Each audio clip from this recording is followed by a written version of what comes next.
go through the afternoon sessions. The next talk is online. It's by Damian Erangey. He's a staff engineer at ClearML, and he's going to talk to us about managing across schedulers. So more Kubernetes and Slurm stuff. Good morning, good afternoon, good evening, everyone. My name is Damian Erangey. I'm a staff engineer with ClearML. Thanks for being here. Over the next 30 minutes or so, I'd like to talk about something that almost every infrastructure team I speak with is wrestling with right now, right? Which is, how do you approach running modern AI workloads when the orchestrator they need and the orchestrator your HPC environment was built on kind of pull in completely different directions, right?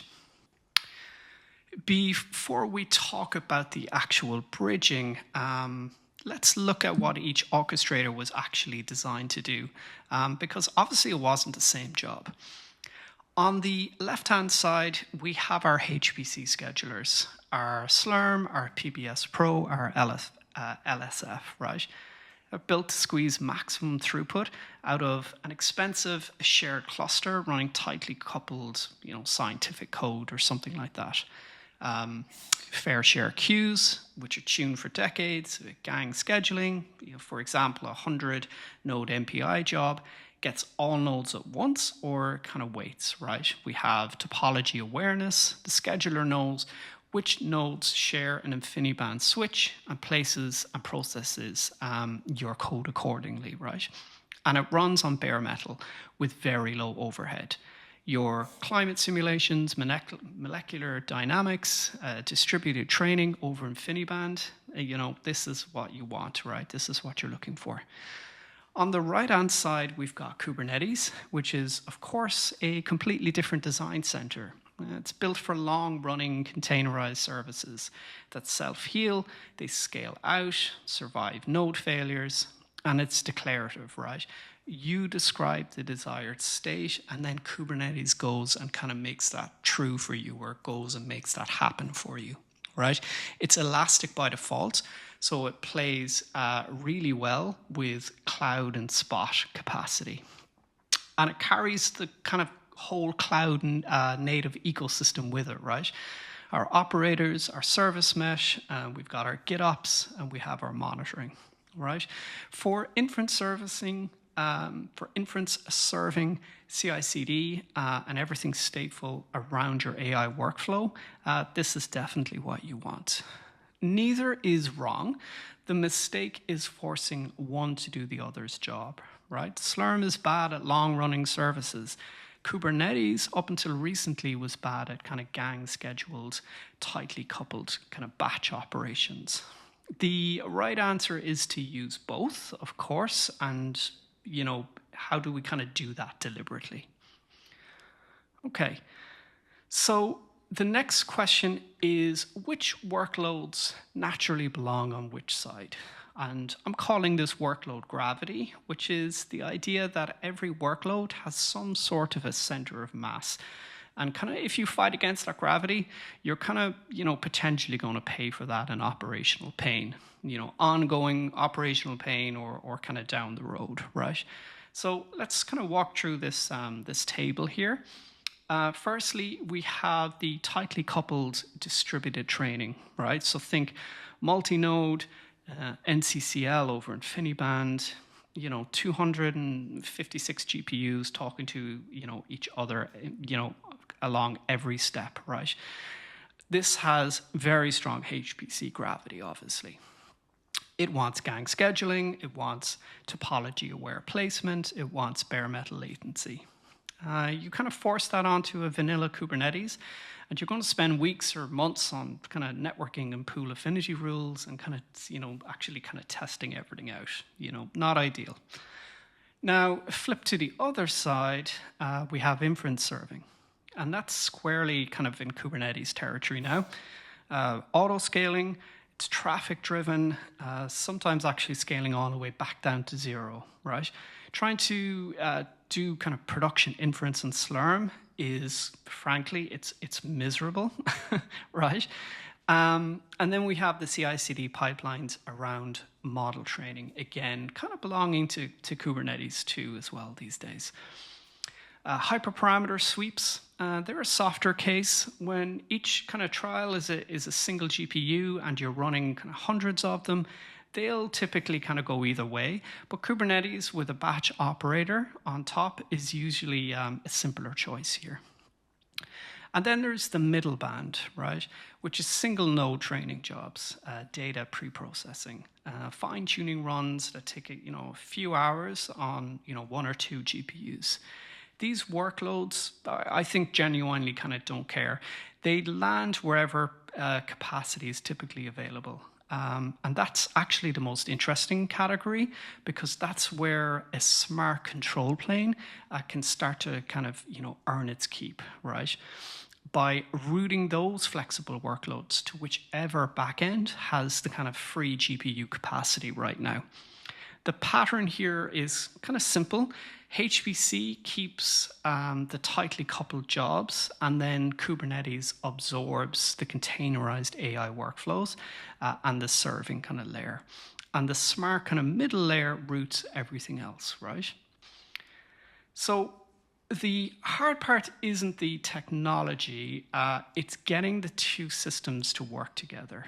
And I think there is kind of three places worth naming here firstly, okay? First is around data locality and storage. Your data typically lives in a parallel file system, right? So a Lustre, GPFS, a Weka, we're seeing kind of vast data in this space more and more now. Your DDNs of this world, right? While Kubernetes expects CSI volumes and object storage, right? So moving terabytes between them is slow, and that's the worst outcome, which certainly I kind of see all the time, right? Is teams duplicating data across both worlds. We want to try and avoid that. I'm not going to talk kind of deep on storage today. It's definitely a talk in itself, but it's worth flagging. A usual answer here, of course, is going to be a shared namespace underneath both worlds, right? So the same data is reachable by the same path, whether that job lands on Slurm or Kubernetes, right? We want to solve that. We want to solve for that once at the storage layer. Second is around security. Your HPC cluster authenticates typically with some sort of Kerberos or LDAP or host UIDs, maybe even local accounts, right? Kubernetes, on the other hand, uses service accounts, role-based access control, network policies. Reconciling identities and secrets and audit logs across both is actually genuinely very hard. And if you get this piece wrong, right, you're into a kind of a bit of a security nightmare, right? And third is potentially what can actually kind of kill a project, right? Which is the whole operational overhead piece. 2 submission paths, 2 queues, 2 monitoring stacks, even 2 on-call rotations, right? Your users might kind of typically deal with that every day. And then your admins are kind of carrying the can for that, as the operational overhead. If we do nothing here, I think it just starts to compound and compound and compound, right? These are, the real challenges of going hybrid. It's not the technology, it's getting kind of, the 2 stacks to cooperate across data and storage, across security, and then looking to see how we can kind of simplify that operational overhead. Okay, so some challenges, some setups. Let's take a look at some of the architecture that I see people are starting to move to, right? Whether they're kind of considering it, maybe they're trialing it, or maybe they're actually starting to already push this into production. This is one control plane, or what we're looking to kind of solve for here is one control plane on top, right? With 2 execution backends underneath. Shared physical resources at the bottom. So let me walk you through the layers here. At the top, we have our users. We've got our AI builders, our researchers, our CI/CD pipelines, our Jupyter notebooks, or anything like that sitting on top. Critically, they all submit work through one interface. That's the important piece, right? Whether their code is classic kind of HPC or standard kind of Pythonic ML code, right? In the middle, the unified control plane is the brain or the logic, right? It's going to handle the job queuing. It's going to apply policies around quotas, priorities, project budgets, okay? And it's going to provide observability across everything underneath. This is where the meta scheduling decision actually happens, right? So the control plane takes the submitted job, its GPU type, a resource request, its coupling, and how it was submitted, whether as an actual container spec or an SBatch style kind of batch job, right? And then it's going to route it to the actual right backend. Okay, so below that, we have our two backends. On the left, your HPC scheduler, your Slurm, your PBS Pro, your LSF, still doing what it's good at, right? And then on the right, you have Kubernetes with some batch primitives like Volcano or Q layered on top, right? So it's giving the gang scheduling and the queue semantics the batch workloads actually need, right? And at the bottom, which, the people can underestimate, is the shared physical fabric, right? So same GPUs, same parallel file system, same InfiniBand or kind of rocky network. You don't want two hardware silos here, or we want to try and avoid two hardware silos here, right? Otherwise, that's where the whole economic case starts to kind of fall apart when you start to double buy GPUs. Right. So we want a scenario where users submit once, regardless of the code or the shape of the code, and the control plane is going to kind of route intelligently into a kind of a shared kind of fabric, a shared cluster. Okay. So naturally, let's take a look at some approaches here, right? And they are not mutually exclusive, just approaches worth considering. So approach number one is Kubernetes on Slurm. The idea here is that you treat Kubernetes itself as a Slurm job, right? So you submit a job that says, hey, give me X amount of nodes for X amount of hours. And on those nodes, you stand up an ephemeral Kubernetes cluster. Okay, so the advantage here is you reuse all your HPC fair share policy configuration. Slurm is the source of truth. The disadvantage is that Kubernetes wants to be long-lived, right? So making it short-lived and elastic can be a little bit cumbersome, certainly from a control plane point of view. You or I tend to see this pattern in kind of research labs and, kind of handful of prototypes as well, right? So Usenets is one, various kind of Kubernetes in Slurm projects out there floating around that I'm sure you're all aware of. Approach number two is the other way around, right? So Slurm on Kubernetes. You containerize Slurm and you run the controller and the worker daemons as actual pods, and Kubernetes owns the underlying nodes, right? So Slurm still owns the scheduling logic, but Kubernetes owns the infrastructure, right? So this is much easier for new clusters that are kind of built from scratch, right? This is going to be obviously much harder to retrofit if you have a working production Slurm cluster install that you're not allowed to touch, right? Some examples here, the Slinky project and various Slurm operators for Kubernetes are kind of things to look at in this space here. And then we have approach number three, and this is increasingly becoming the dominant one now, which is a meta scheduler, right? You put a job router on top of both schedulers. So Slurm stays as it is, and Kubernetes stays as it is, right? The meta scheduler is the single submission kind of interface, right? So it applies policies, it routes jobs based on workload shape, and it gives you one observability plane. My honest assessment, I think approach number three is certainly starting to win in this space. It doesn't force you to rebuild your existing infrastructure, and it respects what each scheduler critically is actually kind of really good at, right? It puts the integration burden in the layer that's kind of cheapest to change, right? Which is your platform code, not your physical cluster.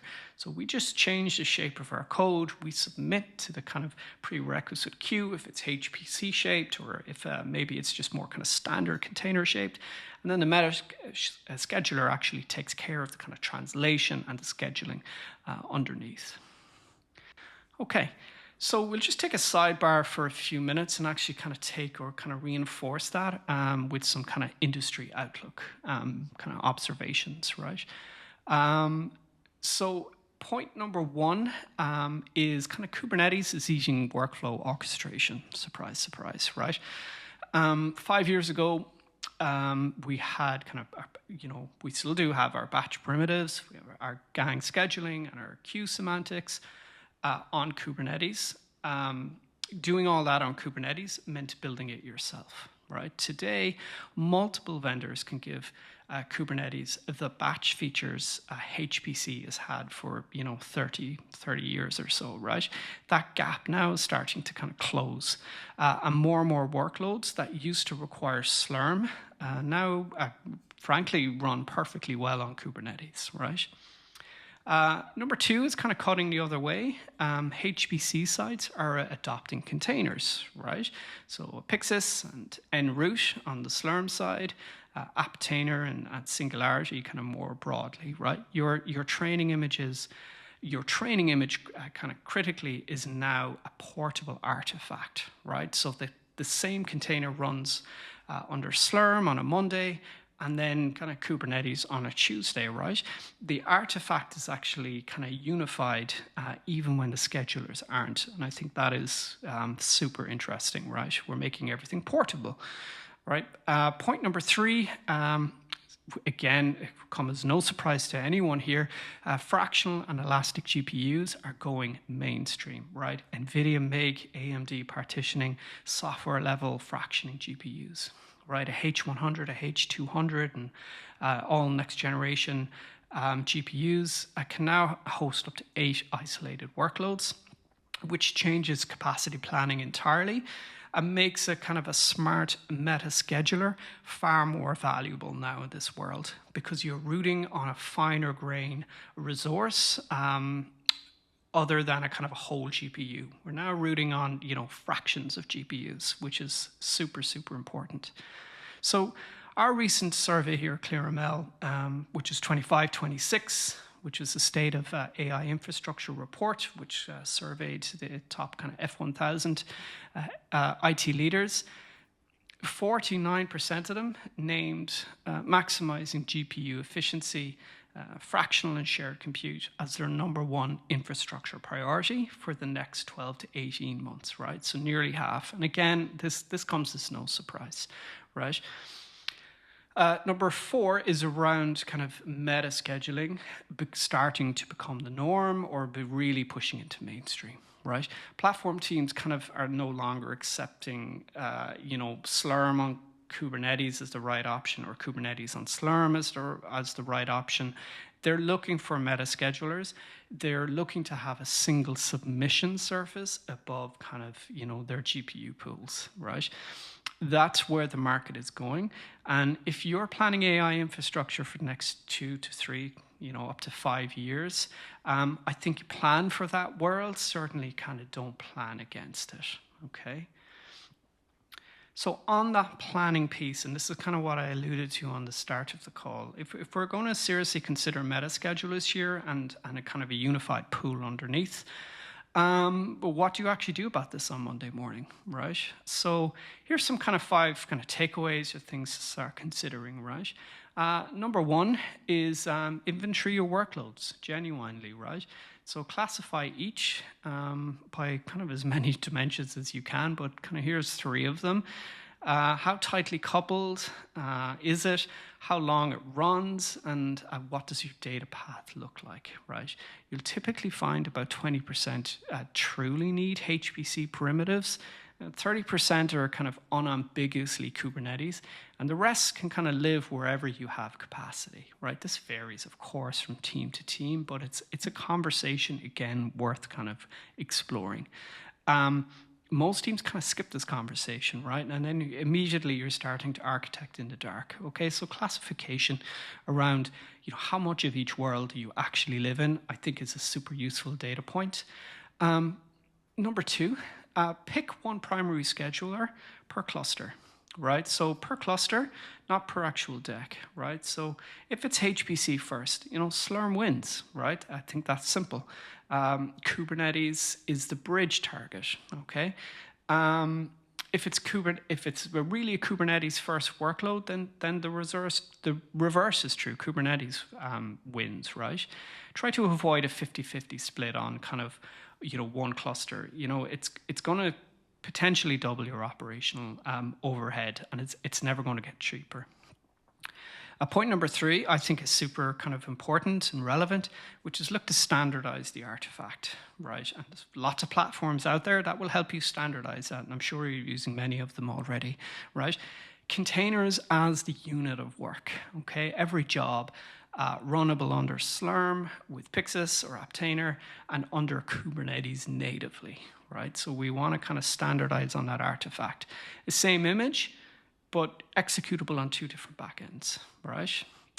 It's the kind of cheapest, it's the highest leverage move on this list, and most teams may be actually potentially underinvesting in this piece, right? And number four is unify your identity, look to unify your data, okay? There's probably lots of storage vendors out there that are telling you this piece anyway, right? So solve authentication once if you can, OIDC across both worlds, solve accounting once, right?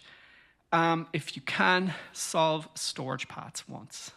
So the same data set is reachable by the same path, whether it's a running Slurm job or an actual Kubernetes pod, okay? Your VAS, your WEKAs, your DDN are solving for this unified namespace.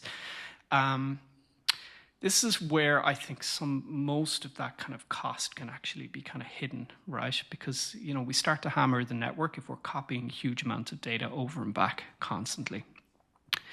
And point number five is put a meta scheduler on top.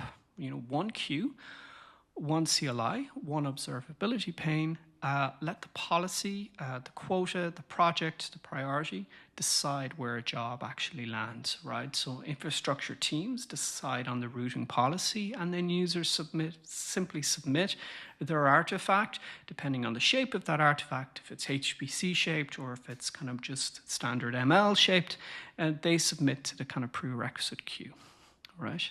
So if you do all these kind of five in roughly any order, I think you're starting to get a hybrid platform that will actually start to work for you, and that old cliche, not against you.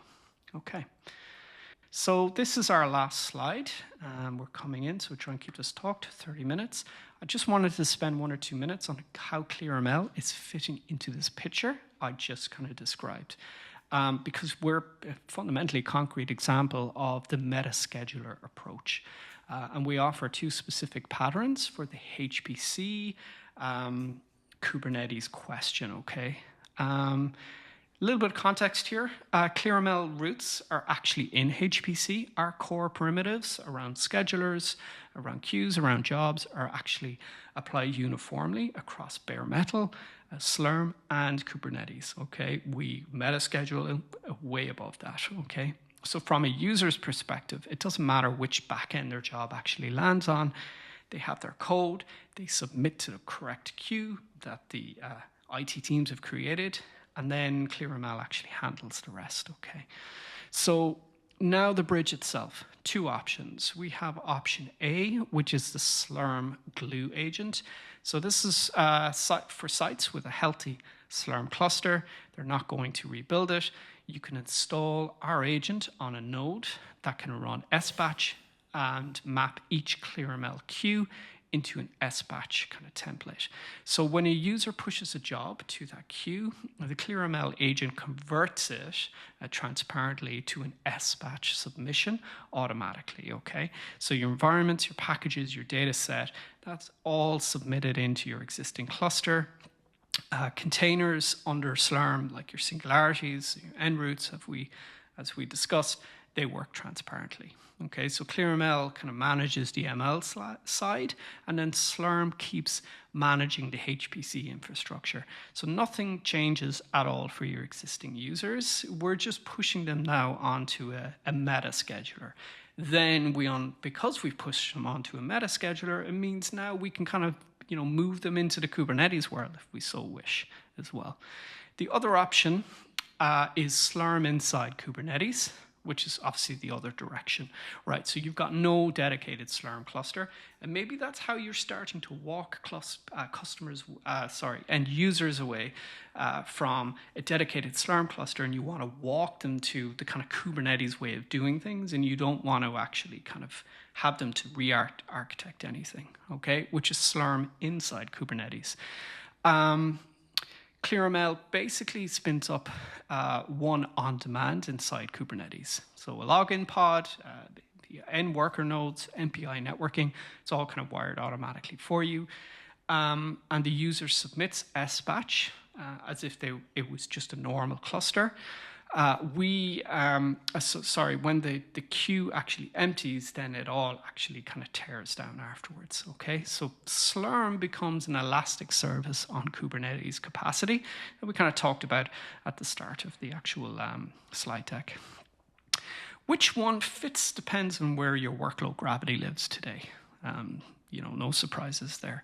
But whichever you pick, the layer above is the same, right? One control plane for experiments, lineage, fractional GPUs, your quotas, and observability across every kind of backend you have. That's the key takeaway here. Okay, so that is the talk, and thank you for sticking with me here. Just a quick recap, right? As we said, HPC and Kubernetes were built for different jobs. We all kind of understand that modern AI is spanning both worlds, and we're all trying to solve for that. The way to make that work in production is one control plane on top and two backends underneath in an ideal, perfect world. Shared resources at the bottom. The hard part isn't the technology, it's the data, it's the identity, it's the storage, it's the operational overhead. So again, thank you for your time. Thanks for sticking with me through this talk. And sorry I couldn't actually be there in person. We're dialing in now for some live Q&A. So hopefully we might have some interesting discussions. You might have some interesting questions for us. Thank you for your time today.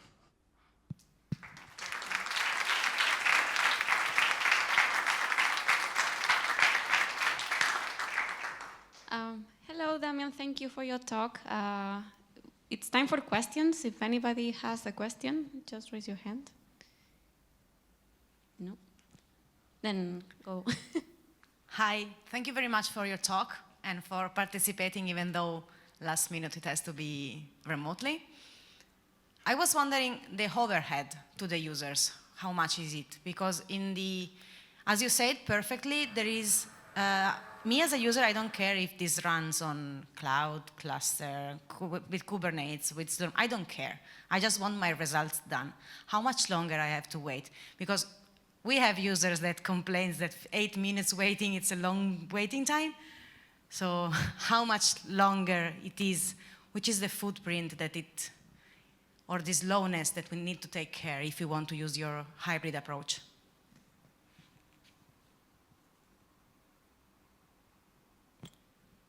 We cannot hear you? No. Okay, it's not from our side. Unmute. Perfect. Hi, everybody. Nice to meet you all virtually. Thank you for the question. I think when it actually comes down to when the actual job is executing, once actually the environment is set up, right, we've got the meta scheduler on top that I talked about. There is going to be a certain amount of kind of setup involved with that. And when I say setup, I mean environmental setup. So you'll see, for example, I'll talk about the ClearML platform for a moment. When you're actually submitting a task, right, you're kind of cloning a Git repo or something like that, you've got your code ready to go and you're submitting that into a queue.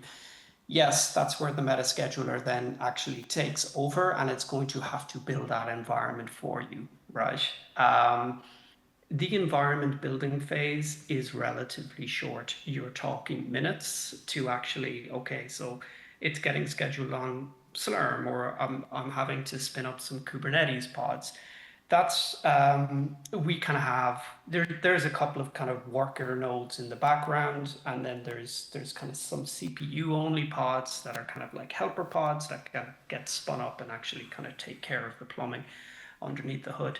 They're minutes, right? Just to kind of get the environment set up and get your code actually kind of, plumbed into the environment so it can go execute.